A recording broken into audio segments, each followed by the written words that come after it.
Sadhguru Nath Maharaj Ki Jai, and welcome to Jagadambe Reads the Holy Books of India, Bhaktavijaya 253.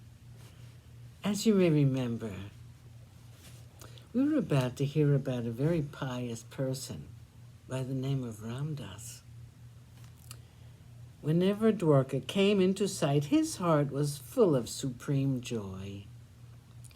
Just as when a miser suddenly comes upon some money as he walks along the road, or as when a young bride has been roughly treated at the house of her mother-in-law and sees her own home, she's full of joy. Or just as people rejoice when after a season of drought, clouds moisten the earth. Repentant in heart, he would bathe at the banks of the Gomati.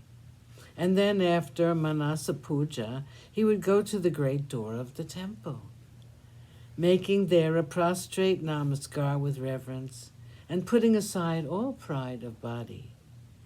He was accustomed to say, "O God, I am a devoted suppliant of thine. End my rebirths and redeaths." He carried the tulsi plant along with him. With reverence, he used to pluck off a flower and give it to God. And after worshipping the Lord of Vaikuntha, he would plead pitifully in devotion. He used to say, "O purifier of the sinner, one with the eagle banner, this is my worship as a helpless one." Then, making a namaskar to God, he was accustomed to return to Dakur.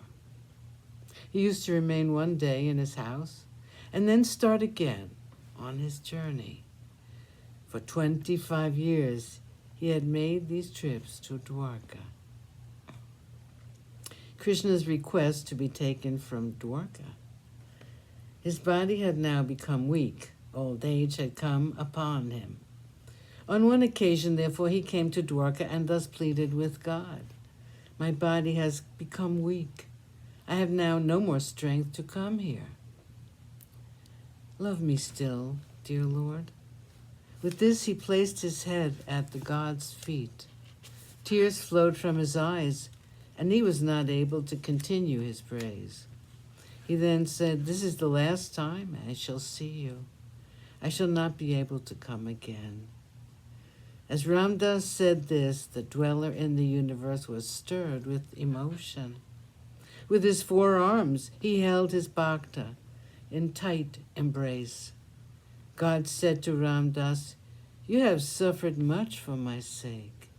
I owe you much for your service. I can never repay you. Your service has been great. Now take me to your town."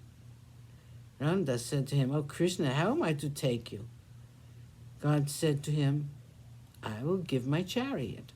Harness the horses and place me in the chariot at night and start. I will come to you." Ramdas then brought the chariot and seated in it the dark blue complexioned one. And with love in his heart, the lover of his bhaktas came to Dakur.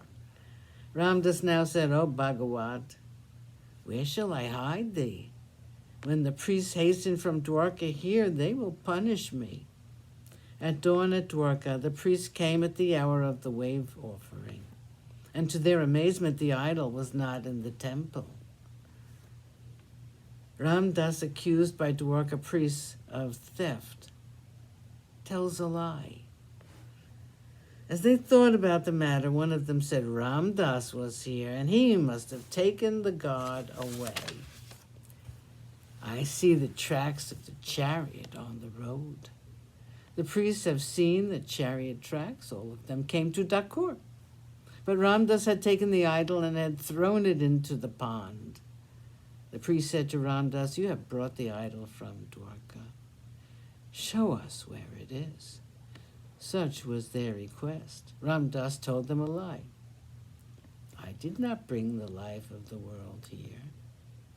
Search in my house for him, that ornament of his bhaktas, that supreme spirit." The priest went into the house and then into the town to search from house to house. Sadhguru Nath Maharaj Ki Jai. thank you for coming. I hope you come again.